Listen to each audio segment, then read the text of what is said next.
the next kind of plot that we are going to do today are box plots. These are also very commonly used kinds of plots. Generally, in research, when we want to show variation in different kinds of series, and we want to show how the distribution of data points varies in data science. Generally, we make use of box plots, which are able to convey the information in a better way as compared to, say, bar plots or scatter plots, line plots. And they make use of quartiles, or you can say quantiles. So I hope you know what median is. So median is a point which sort of divides the data into two parts, where on the left side and on the right side of the median, the number of data points are equal. So that median is also called second quartile, and it is also called 50th percentile, if you know what percentiles mean. So that is 50th percentile. Similarly, we have like below median, we have another point which divides that data, half of that data into two parts. That dividing point is called 25th percentile, or you can say first quartile. And on above median, again we have half the data, and again that is divided into two parts by another point which is called 75th percentile, or in other words, it's also called third quartile. Okay, so we have first quartile, then second quartile, which is median, and then we have third quartile. Or in other words, we have 25th percentile, then we have 50th percentile, which is median, and then we have 75th percentile. So this kind of detail is shown by box plot. I'll just show in a while how it looks like. But before that, it shows a box in the interquartile range, which is the width between the third and first quantile. So IQR is called interquartile range, which is equal to the difference between third quartile and the first quartile. Okay, and this box plot is used to convey some different kind of detail, which is outliers detail. When we have data in any data science project, we wish to know if there are any data points which are too far away from the rest of the points. Okay, these points are called outliers. So if you use any other plot, this kind of detail is not that well showed, but box plots explicitly display these outliers as separate points. So how it finds out the outliers is, so there is a min and max that it identifies. And what is its min and max? Its min is equal to Q1 first quartile minus 1.5 into interquartile range. Okay, so it's not the minimum, is not the bottommost point. If you see the points in vertical direction, max is not the topmost point.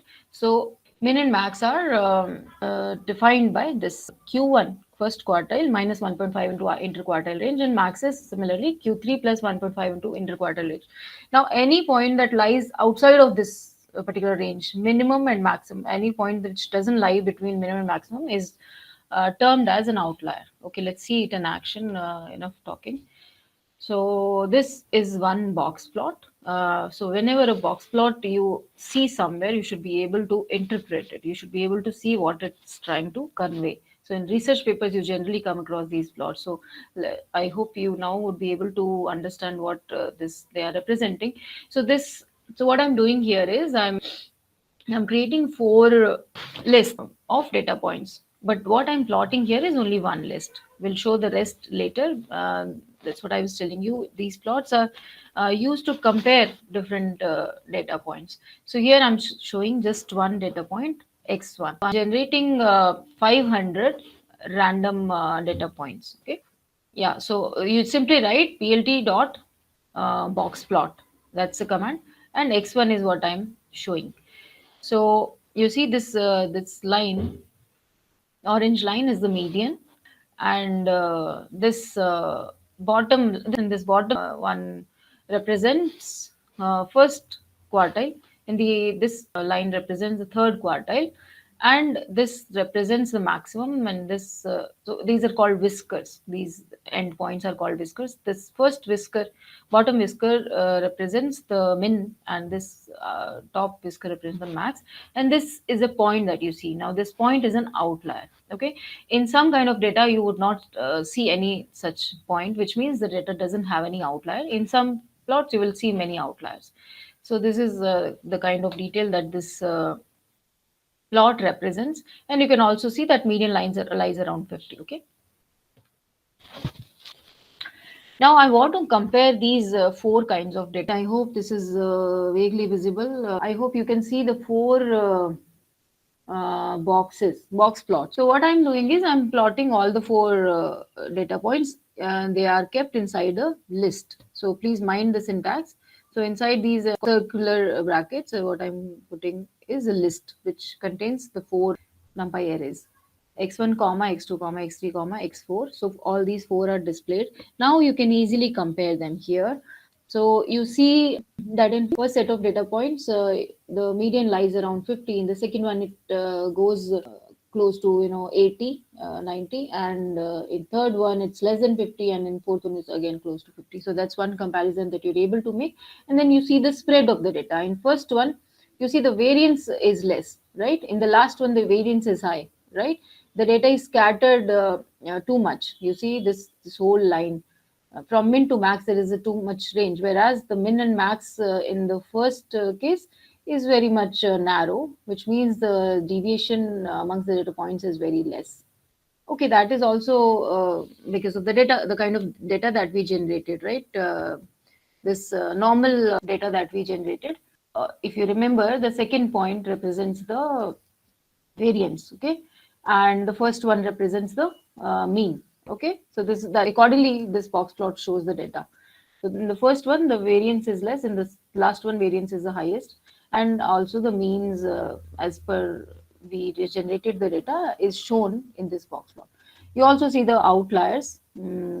So yeah, I mean there are outliers in all the four data points. So these are very useful plots, and they represent quite good amount of detail about the data. Then there are different attributes that you can use. There's like here, I'm just adding one more parameter, patch artist, it's equal to true, which is false by default. So it fills these boxes. And you would want to display the labels, what these four boxes represent. Okay, so in the bottom by default it writes 1, 2, 3, 4, which you do not want. You want to write what they actually represent. So I've just written label 1, label 2, label 3. You may write any meaningful label that will clearly tell what these boxes represent.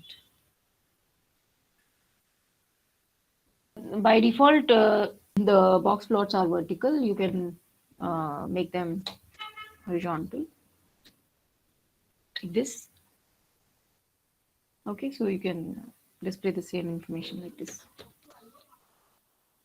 So that was about box plots. I hope you would be able to create them given the data, and I hope if you come across these plots in some paper or wherever, you should be able to interpret them. You should be able to make sense of that plot.